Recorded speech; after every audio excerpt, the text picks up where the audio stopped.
Chennai beauty Trisha దాదాపుగా తెలుగులో అందరి హీరోలతోనూ నటించింది. ఇక సూపర్ స్టార్ మహేష్ బాబుతో 2 సార్లు పనిచేసింది. వీరి కలయికలో వచ్చిన అతడు క్లాసిక్ గా నిలిస్తే, సైనికుడు దానికి వ్యతిరేకమైన ఫలితాన్నిచ్చింది. ఇంతవరకే వీరి ఫ్రెండ్షిప్ గురించి మనకు తెలుసు. కానీ ఇద్దరి పరిచయం సినిమా ఇండస్ట్రీలో జరగలేదట. కాలేజీ సమయంలోనే ఇద్దరికీ పరిచయం ఉండేదట.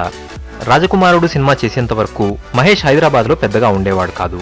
బాల్యం నుంచి చెన్నైలోనే ఉంటూ అక్కడ కాలేజీ చదువులు పూర్తి చేశాడు. అప్పుడే మహేష్కి త్రిషకి పరిచయం ఏర్పడిందట.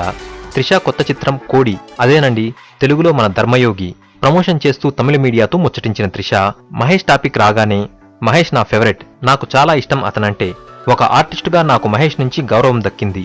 ఒక సూపర్ స్టార్ నుంచి అలాంటి గౌరవం దక్కడం చాలా అరుదు. చాలా మందికి తెలియని విషయం ఏమిటంటే, నాకు మహేష్ కాలేజీ సమయం నుంచినే తెలుసు. అప్పుడే అతనితో పరిచయం ఏర్పడింది. మహేష్ పనికి ఇచ్చే విలువ ఎలా ఉంటుందంటే, అతను షూటింగ్ చేస్తున్న సమయంలో ఒక్కోసారి ఉదయం నుంచి రాత్రి 10 గంటల దాకా సెట్లోనే ఉండేవాడు. నేను త్వరగా వెళ్లిపోతే చాలా అవమానంగా ఉండేది.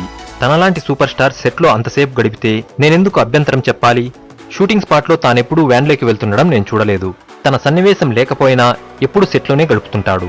కానీ ఎవరి పనిని వారినే చేసుకొనిస్తాడు, అస్సలు కలుగజేసుకోడు అంటూ తన పాత జ్ఞాపకాలను నెమరవేసుకుంది.